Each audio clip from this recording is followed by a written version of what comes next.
Welcome and good afternoon to this afternoon's Modern Workplace Summit session. How Zero Trust Security Architecture is essential for your cloud-first digital transformation strategy. I'm going to turn things over this afternoon to Jesse Silver for this presentation. Jesse, take it away. Thank you so much, Megan. Hi, everyone. Jesse Silver. I'm the practice director here for the security compliance team and practice at Red Level. Just a quick about me. I've been in this industry almost 15 years. Started out supporting hedge funds and private equity firms in downtown San Francisco, and I've had a lot of broad experience since then. Been working in the Microsoft Cloud as a consultant, senior engineer, senior consultant, and now practice director for over 5 years, and it's absolutely my passion. I've worked for hedge funds, private equity, real estate, law firms, tribal nations, manufacturing, nonprofit, state government, federal government, everything. From small mom and pop shops all the way to 40,000 plus enterprise organizations. So have a broad range of experience supporting a multitude of industries and sectors. I specialize in information protection, identity and access management, and cloud app security, which I'm gonna do a presentation on one of these days because it's just so incredible, and I can't wait to bring you guys into this fold. And yeah, I've been working in the M365 space for over 8 years. On a personal note, I live in Colorado. I'm a big outdoors person. I love hiking, backpacking, camping, fishing, just anything in the mountains really, and reading a lot of books. So thanks for having me. All right, let's dive in. Zero trust is the new thing. It's the new paradigm. You've heard this as a buzz phrase or a buzzword. But it's critically important that you understand what it is and why it's so important. Using a robust security strategy is no longer an option, right? It's not, oh, you should do this. It's you have to do this. We are at a point in our practice where I hate to say this, but I say, call me when you get breached. That's my new thing is if our customers aren't willing to take on aggressive and transformational security measures that actually aren't that big of a deal as far as end user adoption, right? And they say, oh, we don't have the budget, we don't have the time, oh, our CEO doesn't like MFA, whatever. I say, cool, call me when you get breached and we'll go from there. That's kind of where we're at today. I hate that. I wish it wasn't that way, but this is the new world. And this is because attacks are increasing precipitously, both in just sheer quantity and also complexity. We've been seeing some incredibly genius, frankly, social engineering attacks of late that are very powerful, and you need to be protected against them. And we'll go over that in a few minutes. So on that note, I'm going to go over three real life case studies. I'm going to kind of go through the case studies as a kind of beginning, middle, and end of the beginning of the first case study, the middle of the second, and the end of the third. That way we can kind of see the maturity life cycle and where you're vulnerable, where you can start to be protected, and then kind of the dream at the end here. So that's what we're going to go for. And of course, there'll be questions at the end. I love questions. That hosting hosts question for Dean was incredible. Maybe someone has a zinger for me too. Okay, wait a second. Jesse, what is zero trust? What the heck does that mean? Just in case you're not familiar at this point, it's quite simply, it is a framework of security. It has primary pillars. Those pillars are identities, devices, data, apps, and infrastructure. Data, apps, infrastructure, and network. I can't believe I messed that up. I say this all day, every day. There's another pillar that we talk about that is on top of all of them called VAO, or Visibility, Automation, Orchestration. It's not its own thing. It's really doing all of these other things well, automating things, and seeing everything under a single pane of glass, right? Having a dashboard where I have all of my identities, devices, apps, data in one place. Having an operations center that covers all of these things, and I get global reporting from it. So that's what we mean when we talk about VAO, or Visibility, Automation, and Orchestration. That happens organically as you mature in each of these individual zero trust pillars. So it's not like you do all the security and compliance you need to in these pillars and then you move on to VAO. VAO culminates naturally as you're working through your maturity in these pillars. So as a core concept, zero trust is verify explicitly. Zero trust, we don't trust, there's no trust, right? Every authentication attempt, access request, data access has an explicit verification associated to it. And we'll go into what that means in a few minutes here and kind of real world use case examples, not just the theoretical. Use least privilege access. This one is so important because people think that this is just for admins. This is not just for admins. This is for your entire digital estate, okay? A lot of times in IT, and I'm guilty of this myself, we are predisposed to hit the easy button. Oh, just make them a global admin. You know, oh, this vendor's coming in, just give them access to that whole site, right? Just because you don't want to get granular with permissions and access management. But we really need to think about using the least privilege access or LPA model from here on out, not just for privileged users and accounts, such as administrators, but also for our end users. And there's some really cool new powerful tools that we can use to leverage least privilege access, kind of have our cake and eat it too, do temporary access, just-in-time access, give HR access to just a small set of users or features for a limited time. So we have some really cool tools and governance items in this space that I will be covering in a future webinar. So look forward to that. The third and extremely important and the most overlooked is assume breach. That's scary. That's kind of horrible thing to say or think, right? But it really is one of the foundational, most important aspects of zero trust.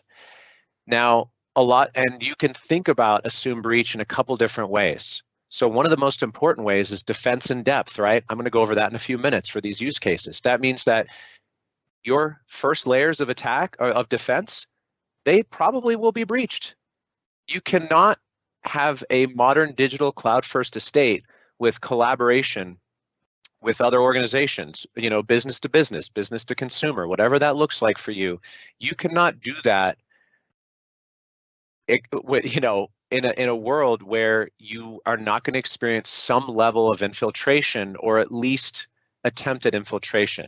So we assume breach, and that's why we build a strategy called defense in depth. I have multiple layers of security and controls and automation in place so that you are going to have to jump through a lot of hoops just to even get in, let alone get anything. We'll go over that in a minute. Another thing about assume breach is be cautious, right? And this, again, isn't just about admins in an operations center thinking about, you know, breaches and identities. This is really about a user, right? So what the important new security paradigm is all about users, right? And you are in for such a treat with Karina's session next, and she's really going to talk about change management and governance, and it's just a wonderful presentation, so please stick around for that. But we think about that stuff in security and compliance too, right? We're not just some authoritative thing, oh, you have to do this now, you have to do that now. We're all about users, we're all about empowerment. And bringing the users into this new fold of security and compliance is really, first of all, it's mission critical because it makes you more secure, but it gives the users more power. It makes them feel like they have some agency and some decision and some discretion. And that is a very powerful force. So when we say assume breach, we're not just talking about infiltrators getting in, we're talking about users saying, wait a second, why am I getting a weird MFA prompt? Or wait, I'm a departmental manager. I think I'm gonna audit some of my permissions in some of the SharePoint sites or teams that I have ownership of because I want to assume that they're being overshared, right? So even though it's assumed breach, that's like, oh, everything's wrong, and that's a little bit more narrow. I like to broaden that concept and really think about assume things are not right. Assume things are weird and need to be locked down or changed, and our users play a big role in that. So that's zero trust. I could talk about just what zero trust is for hours, but we're going to go on to the case studies now. And I think it'll kind of materialize for you what we're actually talking about here with defense in depth, least privilege access, all that. So case study number one is actually a trio of 3 companies that we sort of work with here. And yeah, like so many others, these clients didn't think they had substantial risk. So that's the thing I want to hammer home here. They said, oh, we're just syncing some identities and using Exchange Online. We haven't even started using SharePoint or Teams yet, or we're not using SaaS apps or whatever. No, unless you are 100% on-prem, and then you have your own set of risks and issues, right? But unless you are 100% on-prem, which I can almost guarantee none of you are, you have some cloud presence whether you know it or not. Even if your identities are on-prem, you're probably having users do shadow IT with some SaaS apps, right? They're probably using Dropbox without your permission, right? This is where we get into what are you actually doing in the cloud and how do you combat shadow IT. But anyway, even with the minimal cloud investment, cloud utilization they had, they said they weren't at risk. We had reached out to them a while ago. Hey, you should do some security, right? I wasn't around for a couple of those reach outs, so otherwise I want to think that I would have convinced them to do the right thing. But yeah, basically all 3 of these clients were breached. And I'm going to go over what happened, how it happened, why it happened, and then we're going to move on to the next case study to see how we can prevent these things. So that's this first case study. This next slide is a lot going on, so I'll go through it one step at a time. But I really just wanted to get the bigger picture and show you the kind of executive level attack kill chain, right? Because we could get into the super nitty-gritty technical details, and as much as Dean and I love nerding out on stuff, I want this to be more approachable and digestible for you conceptually, as opposed to highly technical. So that's our first case study. So again, there's 3 companies and the attack vectors were all kind of the same. The end results were different. I'll go over that right now. So what happened, how it happened, right? Again, 3 different companies. For this phase, it was all the same. Leadership, finance, and HR were targeted for attacks. Why were they targeted specifically? I think you all know the answer by now. Social engineering, high value targets, right? People with privileged access are more valuable because if you can get their account, if you can get their data, you have more stuff. Simple concept, right? If I have a warehouse, a frontline worker, maybe they have an email account, they have no permissions or anything. If I get their account, maybe I can use their account to do some phishing, and we'll go over that in a minute. But really, I don't have a lot of lateral movement or data exfiltration options as an attacker. So what we're seeing now is organizations are spending a little bit more time and money to go to your website, to look at your public information on LinkedIn and start to piece together a picture. Okay, here's the head of the company. Here's the controller for that company. They must talk to each other. Oh, here's a vendor relationship they have, right? So they're going to social engineer you. They're doing it right now in real time, all the time. And they're going to try to get under your skin and in your head, right? And a lot of time it works because it's not just a, hello, sir, madam, you need to reset your Microsoft password, right? People still fall for that, but this is the next level from that. This is going in and really learning about you and taking advantage of you as a human more than you as a digital estate or a technology. So what happened as a result of this? We had high importance accounts that got compromised. These were spear phishing campaigns here. One of them, it wasn't clear because we didn't have enough logs because they didn't have the right licensing or security configurations. May have been a password spray attack, but those are getting more rare because of built-in protections, even for non-security configured accounts. Really, spear phishing is the way, right, that they're getting in. So they're breaching a vendor that you work with, and then they're corresponding with you, and they're getting your password one way or another. A lot of times, these are very, very smart attacks where you have a customized landing page for your Azure AD, right? With your picture in the background, your warehouse, your museum, your cool building. They will replicate that sign-in page, right? It's rare, but it happens where they will replicate that sign-in page so that when you get phished and it looks like you need to enter your password to open a OneDrive that's shared from your controller or your vendor, which again is malicious, it looks like you're signing into the right place. So this stuff is getting really complex, really sophisticated. So where I have the 1, 2, 3 there, these are the disparate situations that happened, right? So let's go over the first one. For the first one, this is the HR. So this is an HR account that got targeted specifically because it was an HR account. They know what HR has access to. The second I get into an HR email account, I've got password reset emails. I've got a bunch of stuff that I know how to get into those next level of systems and data that has your critical information that you can get sued for exfiltrating, right? Let's be super clear about that. So for this HR scenario, yeah, they knew it was an HR account because they social engineered it. They went in and they immediately got W-4s. And we're seeing this one more and more going after HR specifically or finance because they have access to the goods, which is your employees' W-4s. Those are extremely personal and sensitive. And what will happen is that you have to race these malicious groups for filing your taxes every year for the rest of your life, right? Because they're going to file fraudulent taxes on your behalf and try to get your tax return.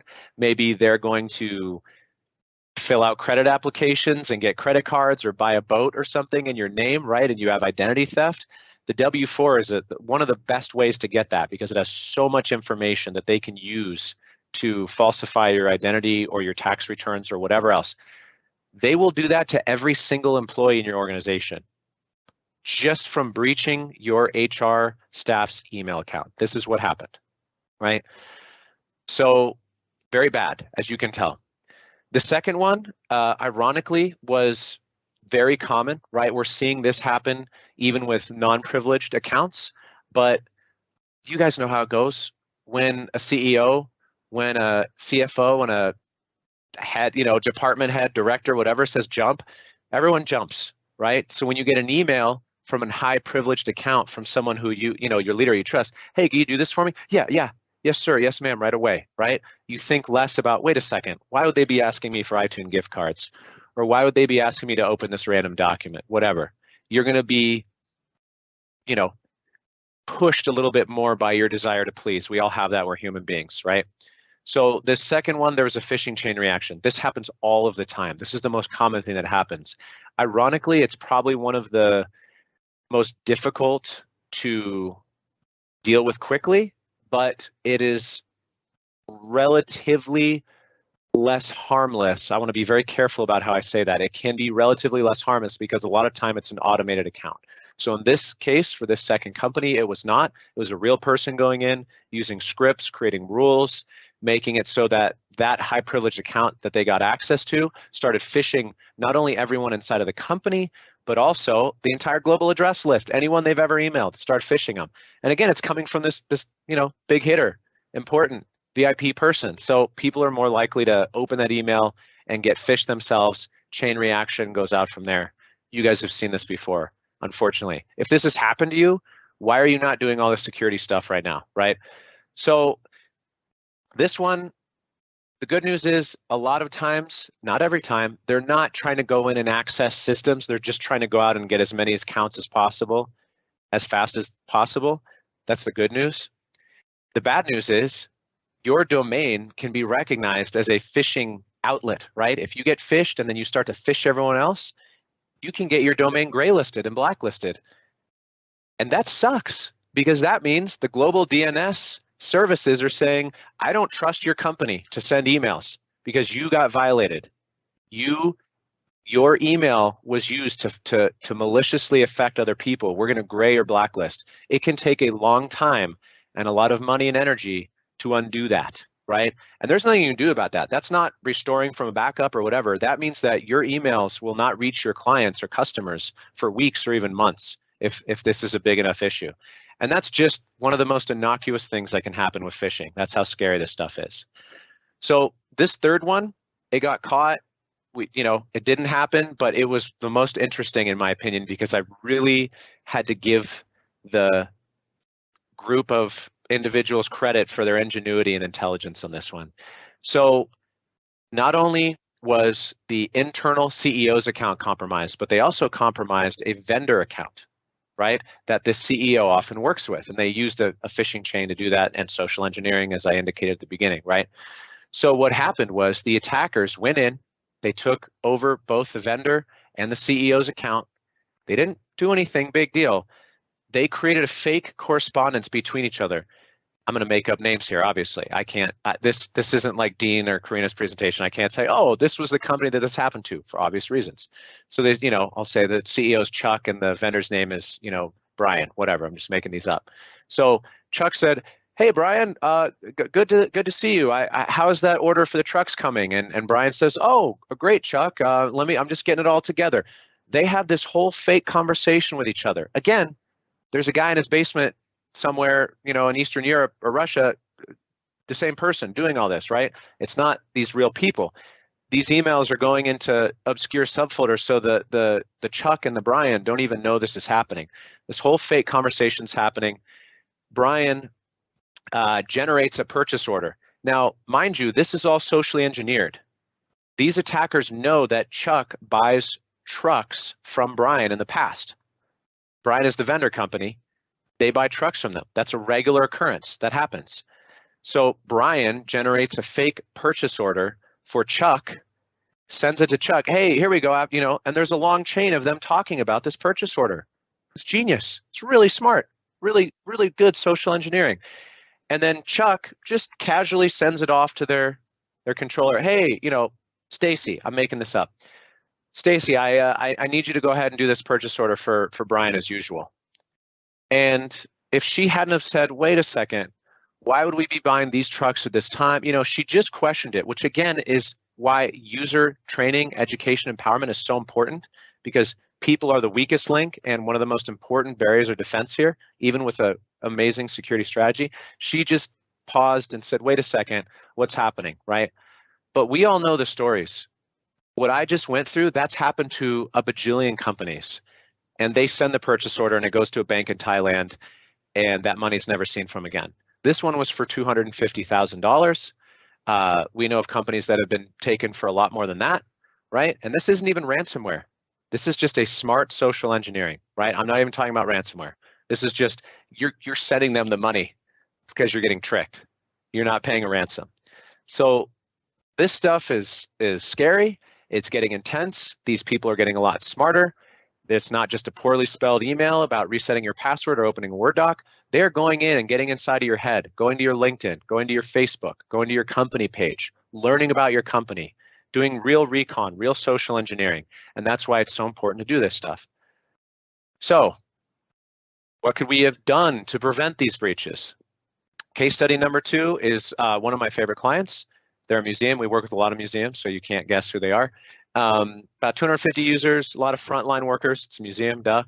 And they have done our tried and true baseline identity, security, and governance package, our standard offering now. Obviously, we customize it per user, but it's so important to do this stuff. So let's see what happened in a slightly different scenario, how it happened, and what prevented the larger breach, right? So this is starting to step up our game and escalate.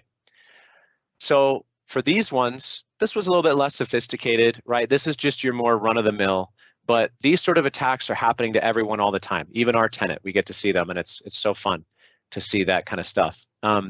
So this one is a frontline worker, was target a couple of frontline workers, a group of them, right? Because these are usually the least trained, the least in the loop. They don't check their email very often. HR is just like, oh, you have to create an email account for all of your frontline workers. And, IT begrudgingly agrees because it's a legal thing, right?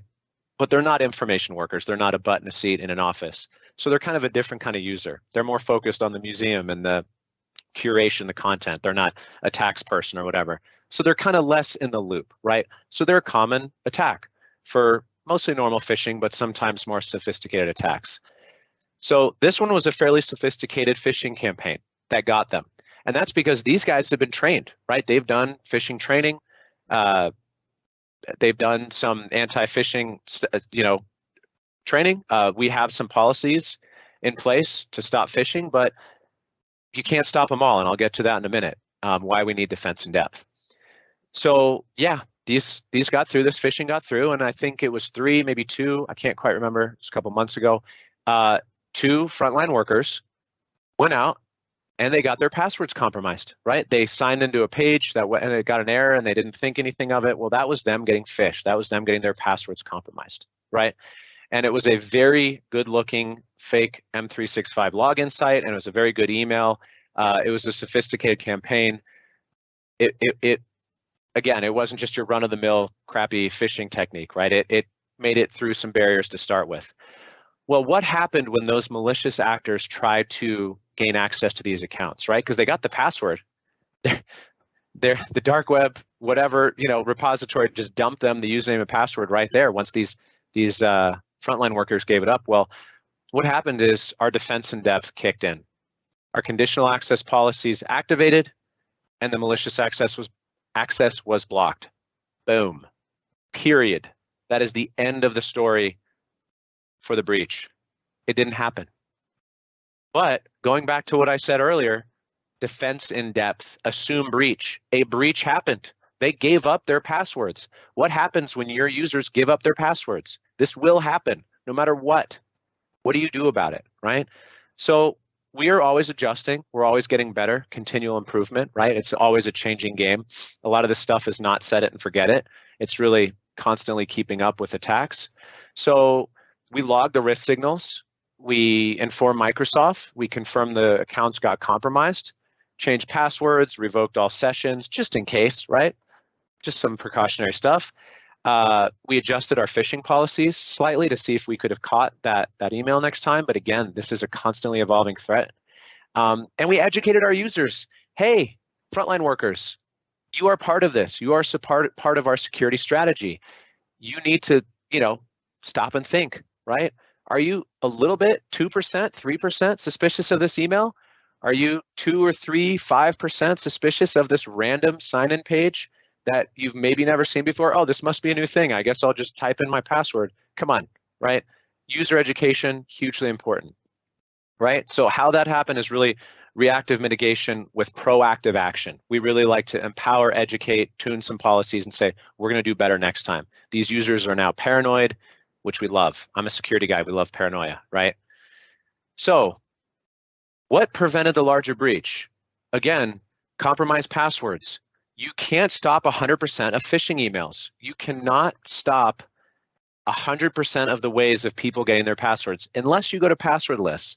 And that will be another webinar for another time. Microsoft is going passwordless. We are soon going passwordless at Red Level. It's awesome. It's the future. If you get a password reset, you're like, wait a second, I don't have a password, right? It's the coolest thing ever. It's still just kind of rolling out and started. So I'll save that for another webinar in the future. But short of that, you cannot stop 100% of phishing emails, right? You just can't. I've worked for DoD contractors. I've worked for places. You cannot stop 100% of phishing emails. And as we all painfully know in IT and management and anything else, user training only goes so far, right? Because they're not paying attention to those know before trainings or whatever. And this is a constantly evolving threat. Those social engineering attacks that I talked to you about earlier were very, very good. They're very convincing. They didn't get stopped with spam filtering because that was the legitimate vendor on the other side, right? That was his real domain. That wasn't someone spoofing the person domain. That was someone maliciously taking over the real account, right? So how do you do that? How do you train for that? It's hard. So what kicked in? What is conditional access? Well, we blocked international countries. The first round of that sign-in came from international countries. Blocked. Boom. Can't sign in. Second, we enforced MFA, right? That one won't even come up, right? Because conditional access policies are defense in depth. So first we block an international sign-in. Usually that's enough for attackers to say, oh, these guys have security policies going. I'm going to go on to the next low-hanging fruit. This is a little bit harder to crack. I don't have time and money. The next guy is going to be too easy to breach, right? Well, we enforce modern authentication. They can't get through SMTP or POP or any of those old ways that you connected to AOL with in 2005, right? We're doing away with that. We're enforcing modern auth. We're enforcing OAuth, right? OpenID, SAML. We're doing modern authentication that allows us to universally enforce MFA. As Dean was talking about with AVD, right? Access location trust, device location trust, risk signal location trust, right? So that's what we do here, right? And these policies stack on top of each other. Maybe they figure out the international country one, they VPN into a gateway that's right near your office, doesn't matter. The next policies all kick in and don't let them in. So we stop the attack. Defense in depth, multiple policies, training, right? Adjustments in education, important to always learn and do better, right? Now, the one thing I wanted to point out for these guys is that we don't have a full device trust for them yet. We're doing this for a lot of our customers. It's the next phase of doing our baseline identity project is device trust, and then we move on to the fun device security and hardening and attack surface reduction and autopilot and all that fun stuff that we love so much. But that's the next step, right? We really don't like to trust locations anymore. I don't want to say, oh, you're in the museum, you're fine, no MFA, no policies. What I'd rather say is, because when we do a location trust, we overtrust our internal networks, which is bad, and we punish our trusted devices, which just sucks for the user. If I have a encrypted, hardened, managed, up-to-date, patched, lockdown laptop, it shouldn't matter where I am. That device is trusted because it's compliant, it's managed, it's regulated, it's secure, right? Just because if I'm trusting a location, someone could have an infected computer, someone could have a personal device. They're bypassing all our security policies, right? Location trust is a good bridge to zero trust, to device trust, to strong identity verification every time. And there's a ton of layers to that. I don't really have time to get into all of that, but you get the idea. Zero trust means not trusting locations. Every verification is important, right? And that's a trusted device, a trusted strong identity, and some risk intelligence baked in for fun. So yeah, that's our second case study. This was awesome. When I showed the IT director there, hey, look, this happened and nothing happened. They were like, whoa, right? It's sometimes hard for people to hear me say this stuff. Like when we do baseline identities, you will go from being vulnerable to not being vulnerable. I'm like, this is what I meant, IT director. You got breached and you didn't get breached because we did this work, right? And they were so excited about that. So I wanted to use that as a case study to point because it was just so plain and simple to see. They would have gotten breached. If we hadn't have done these project with them, the attackers would have gotten in. That first case study scenario, one of those scenarios would have happened, right? These were frontline workers. Maybe they wouldn't have gotten the W-4s, but a phishing chain would have happened at the very least. That can be a pain in the butt. Your users can sue you. You can blacklist or graylist your domain. It's a pain in the butt. You don't want to do it. And you can lose your cybersecurity insurance, right? If you get breached over and over again, your cybersecurity insurance is like, dude, I'm not covering you. It's like if you're driving your car crashing all the time, your insurance is like, dude, stop crashing. So same thing goes with cybersecurity insurance. And I will have you know that cybersecurity insurance is the new thing right now. We're having 10 of our customers saying, wait, our cybersecurity insurance says they won't cover us anymore. I'm like, yeah, duh, do this project. This is what they're talking about. There's a reason they don't want to cover you. Insurance places have the best data in the world. There's a reason smokers pay more money for insurance, right? They're at higher risk.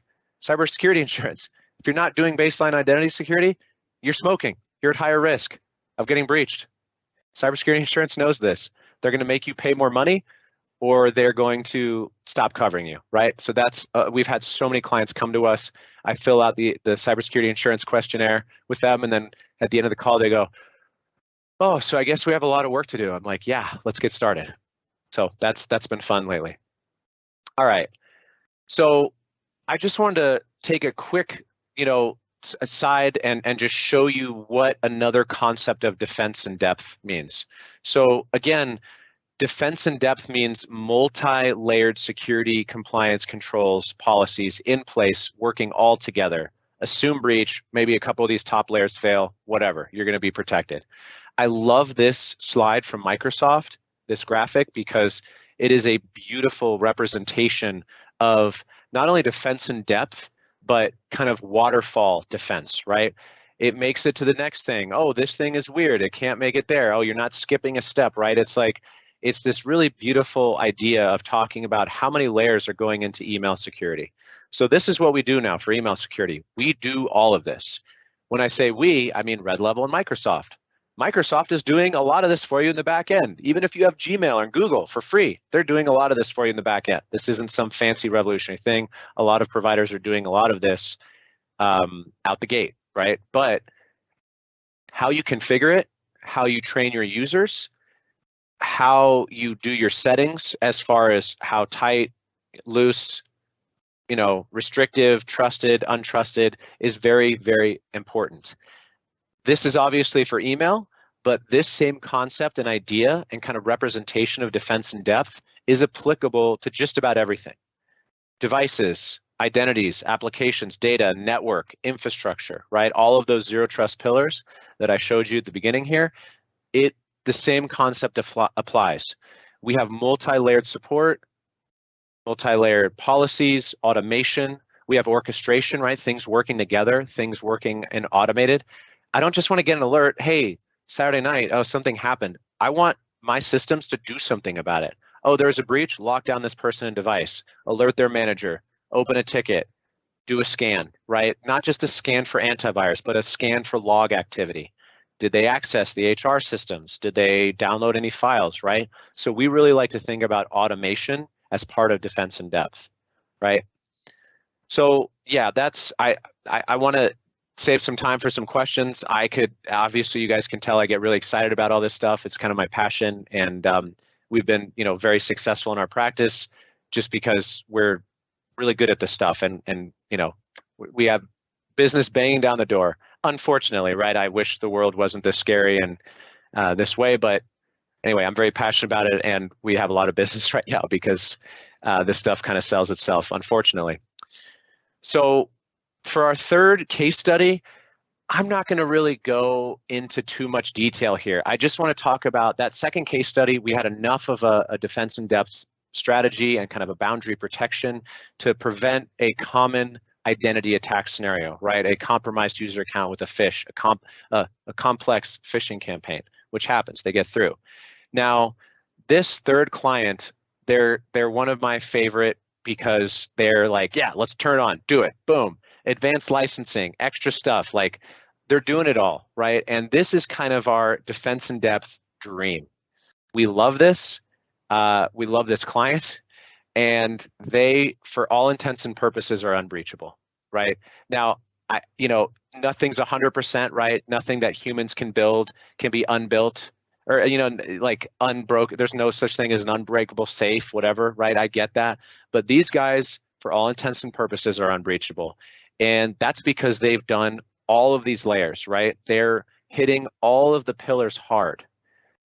Single sign-on. When you do single sign-on, you bring all of your SaaS apps into the identity fold. All of that identity security I talked about, you do a single sign-on, you bring it all in. These guys are doing cloud application security. They have algorithms and machine learning intelligence covering all of their on-prem and cloud identities. That's called Defender for Identity. That was an acquisition that Microsoft made in 2015, 2014, something like that. It was a $5 billion acquisition of an Israeli security company. They were paying for the algorithm. This algorithm is a machine learning intelligence that looks for malicious activity in identities, and it unifies the on-prem and the cloud. It is so powerful that it was worth $5 billion. You need AI. That's the bottom line here, is that you need automation and you need machine intelligence, machine learning, to solidify your attack strategy. You cannot have a gorilla sitting there in a seat saying, oh, something's happening, let me push some buttons. That's not how it works these days. You need automation, you need AI. These guys are leveraging all of that. They have all of the Microsoft Advanced Security licensing. They have implemented Defender for Identity, Defender for Endpoint, Defender for Office 365, and Microsoft Cloud App Security. All of those things work together at every single zero trust layer, right? All of the pillars that I talked about all together. And this is the dream, right? You can get there. Now, why I wanted to highlight these guys is, one, because I love them. And if you're listening, client, you know who you are. But two, because I wanted to highlight the importance of the Microsoft Secure Score. So you have these in your tenant. If you have M365, there's an Azure Secure Score, there's a compliance score, right? These are incredibly important benchmarks that are based on your actual environmental data you can compare yourself to similar industries. Say you're a museum, how are other museums doing? Say you're in, a manufacturer, how are other manufacturers doing? This screenshot here is scrubbed of the company information. Obviously, I scrubbed all that for obvious reasons, but you get the idea, okay? This is just this client's secure score for identity. This is one of the highest attainable, right? Obviously, 100% is the best. With most standard licensing, you can't get above about 73 or 74% because you're not leveraging AI and automation, right? To get to that 95+%, which is again essentially unbreachable from the identity layer, you have to be doing everything. This is the dream. This should be your long-term goal. So I encourage you, go open up your tenant, go look at your Microsoft Secure Score. If it's 12 or 15% or even 30%, you've got some work to do. That's not a made up number. That's not just saying, oh, I'm taking a wild guess here. It's saying, I know exactly how many people in your tenant have not done MFA. I know exactly how many requests are coming in legacy authentication. I know exactly how many devices have issues with them or how open your app and data access sharing is, right? This is real data, real benchmarks in your environment. That's a very, very critical and important score for you to actualize and raise that score up, get a good grade, right? Again, a lot of our clients don't have advanced licensing. We get them from 11.48%, which I think is one of the lowest scores you can get. I think you get 11.48% just for like existing, like, oh, you're syncing your identities. Here you go, right? It's a gimme. So you get 11.48%. You're in trouble. You need to do a lot of work right now, right? You are imminently going to be breached. I hate to say that. I don't want to say that. I don't like that, but that's the world we live in today. It's just a reality, right? Even if you're at 30, 40% for your identity secure score, you need to get that up before you move on to other devices, apps, and data, network infrastructure, stuff like that. These scores, again, they don't lie. It's critically important. This client, we have a couple clients that we work with that are, all the bells and whistles. They're very regulated. They're very into security, and we get to do all of our advanced AI and cloud workloads that Dean and I and my team love to do so much. So I just want to highlight these guys and say, you can get here, we can help you, and getting here is amazing. You show your cybersecurity insurance, you show your auditors this score and what it means behind that score, and they're like, well, cool, you're good. Yeah, I'm gonna lower your rates, you passed your audit, no problem, good for you, like next, right? This isn't just a pat on the back stuff. This really has real world implications for you to save money, save time, have cheaper insurance, have easier insurance, more insurance options for cybersecurity insurance, and also pass audits. If you have any compliance needs, regulatory needs, HIPAA, NIST 800-171, maybe you're starting to dip your toes in CMMC, right? If any of that is going on in your head, start here. All of these are what those compliance mandates and regulatory frameworks are talking about. They're not some complex thing. They're like, are you protecting your identities, devices, apps, and data? Right? And that's where we start to see these scores. So you can get here. We'll help you. We love this stuff. Yeah, that's really how I want to end this is you can do it. We believe in you. We'll help you. We're all about the users. We're all about empowerment. And let us know when you can get started. So what questions do we have?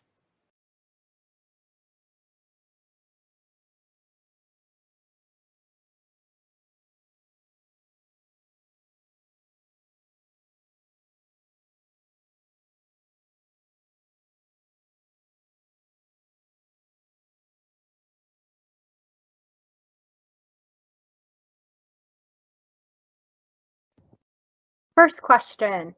Yep. What licensing is required to do conditional access? Oh, yeah, good one. So I want to take the opportunity to differentiate between just doing per user MFA and doing full conditional access, right? So per user MFA, a lot of standard licensing that you may have in Office 365 or Microsoft 365 will let you do per user MFA. That's such like business standard, M365 business standard if you're a small company, Office 365 E3, right? If you're a mid-sized company and you needed those collaboration tools. Now, those licenses I mentioned will not let you do conditional access, which is the way to do MFA, modern auth, all of that, right? There's no per user MFA is not enough anymore. You can't just say, oh, Larry in accounting, I'm going to turn on his MFA. No, that's not how we do it anymore. We need policies that say all users are going to get MFA'd for these conditions. That's conditional access. That licensing is called Azure Active Directory Premium P1. That comes with Microsoft 365 E3, Microsoft 365 F3, obviously E5. And if you're a smaller organization, less than 300 users, that comes with Business Premium. Business Premium is the most rad license out there. It is essentially Microsoft 365 E3, so Windows, EMS, Office 365. It is essentially that license for small business. It is a lot less expensive. It's something like $20 a month. It's exactly $20 a month. They're raising the price, but they're raising all the prices the next year. So Microsoft 365 E3 is something like $32 a user a month. If you have 500, 1,000 people, you need to look at that license. And you'll want the Windows licensing for your device management and device trust later on, which we layer on to conditional access, right? But if you're a smaller organization, you have less than 300 people, or maybe you have less than 300 information workers and you have a couple hundred frontline workers, we can do a combination of Business Premium and F1 or F3. So licensing gets really complicated fast. They have experts at Microsoft, and we can help you with that journey, and we can carve it up as much as possible to save you the most money. But in the very least, to do conditional access, you need AADP P1. If you get P2, you get that AI and automation, and you get some other fancy stuff that I could talk for 3 hours about. But yeah, M365 E3, F3, F1, Business Premium are going to be your entry points there. All right, next up. I feel good about my identity and access management security. What comes next? Oh, yeah. Devices. In a nutshell, devices and applications, right? So a lot of my, first of all, I would, I'm glad that you feel good about that. I would love for us to come in and just, is your secure score 85, right? Let's validate that with some real world data. Although I trust you, right? So yeah, if you feel really good about your identity and access management strategy, that means you're SSOing all your cloud apps. You have multi-layered conditional access going on, MFA, modern auth, authentication, all that stuff. Yeah, devices is next. You need to bring your devices into cloud management through Intune. Your iOS and Android, your corporate-owned devices, you need to bring them into management with Intune. And then your BYOD, so your personal phones, right? You need to let people have access. They are probably already accessing their email on your personal devices already. We can do that securely now with mobile application management, right? We can really, that's a really have your cake and eat it too thing. So, and that's called, again, MAM, mobile application management or application protection policies. We're doing that. That's like one of our most popular offerings right now. We're doing that for so many clients because, yeah, it just is a secure and compliant way to let people bring their own phones, iPads, whatever, and access your systems without risking exfiltration of data. You have full control over those apps. You can wipe them. They're encrypted. You can't take something from Outlook to Gmail, but I can take something from Teams to SharePoint because they're both managed apps. Again, this is on a personal phone. But really, it's devices and applications that you move on to next.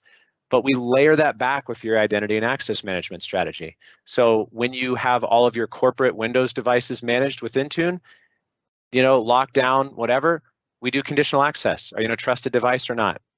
When you have all your iOS and Android devices, tablets, kiosks, whatever, managed with Intune, yeah, we do conditional access. Now, and then again, your personal devices with application management, which we love. It's a beautiful offering. Now, I will say that the dream, so going beyond just identity and access management and thinking about really modernizing your cloud approach to not just security, but management and governance, is autopilot and automatic provisioning with guided enrollment. A lot of people hear about autopilot for Windows 10 and they're like, hey, Red Level would like to come do autopilot. I'm like, great, awesome. We have to do everything first. So we get your devices managed. We get the Windows Update for Business running. We get your security baselines running, we get your attack surface reduction, we start getting it so that we can provision applications. We can, remember, we can still have these devices co-managed. We can still have some of this stuff provisioned on-prem, some in the cloud, most of the management in the cloud, but the provisioning on-prem. But really, your final goal, your aspiration should be autopilot. It should be that I can take a device. Well, I'm not taking it. I'm buying a device from Dell. I'm shipping it to my sales guy in Alaska. He opens it up. He signs in. Everything's done. I, as the IT department, literally never touched it. I didn't even have to enter any information. Dell connected to my Intune and said, hey, this device needs to be provisioned, right? I literally did nothing. And that user has all of the apps, security, settings, favorites, OneDrive, all synced, all ready to go at the touch of a button from their side and not doing anything on the IT side. Then we bring those into management and they're secured and compliant with your security strategy. Same thing with Apple and Android, right? We ship it directly from Verizon to someone. It goes through guided enrollment through Apple Business Manager. They get the phone, they sign in. They can't do anything but sign in and activate the phone for your management. It goes to conditional access. It's fully managed. You can wipe it. You can provision it. They only have 7 apps. They can't do Facebook. They can't leak your data. They can't have their little kids playing Candy Crush on there because it's a corporate device, right? So that's really your next step is there. Now, what is after that? I'm just going to do a teaser. We start doing data, right? Data loss prevention, information protection, encryption, Windows information protection, right? Sensitivity labels, retention labels. That is a whole big process. And really, we like to have identities, devices, and apps in a very good place before we really dive off that deep end, because it is a deep end. But it's incredibly powerful and important, and it's the next logical step after devices and apps. That was a long-winded answer, but I hope it was valuable. All right, then one last question to wrap it up. This seems very complex. How do we know where to start? Yeah, that's a good question. I'm not gonna lie and say, oh, it's simple, right? Some of the technical concepts are very simple. Make people do MFA. Yeah, you have to do that for your bank, right? Or your Google account. But when we talk about defense in depth and we talk about, really you're solidifying your global strategy with automation, it gets complicated fast, especially when you realize that just on the Microsoft 365 side, so we're not talking about Dean's Fund, AVD stuff or Azure, just on M365, just the cloud stuff, that's 171 disparate products and product-like capabilities. They all work together. You can't talk about Teams without talking about SharePoint, without talking about app, without talking about data, without talking about retention, without talking about access. Like, it's all this web of stuff that works together. So it is a little complicated, but to simplify it for you, your identity and access management is where to start. It is one of the easiest things to quickly and strategically bolster your security presence in the cloud, right? If you could do one thing quickly and relatively simply, it would be solidify your baseline identity and access management, security and governance. We're doing that project ×5 at all times, right? Because that's the new thing. Then again, we move on to devices, apps, and data, and blah, blah, blah. But we'll simplify it for you, right? And really, my job is not just about doing all this fancy stuff for you and then saying, yeah, you're going to rely on us, right? A lot of what we want to do, especially when you have your own IT department, if you don't have an IT department or you want us to manage it, we have managed services. We do that all the time, right? It's our bread and butter. We love it. But if you have a bigger IT team and you need just a little bit of help with this stuff, I really like to hand you the keys. We empower you, we train you, we give you documentation, really good documentation, so that you know what to do moving forward, to adjust those policies, to inform, train those users. And that's kind of a result of all the engagements we do, but especially the identity and access management. So that's where I would start. It is a little complex. I don't want to lie to you and say, oh, it's easy. Just turn the switch on and we'll do it all, right? The buttons are easy. The governance and doing it right and the change management and the users is hard. It's hard, and we help you with that. So great question. Thank you so much.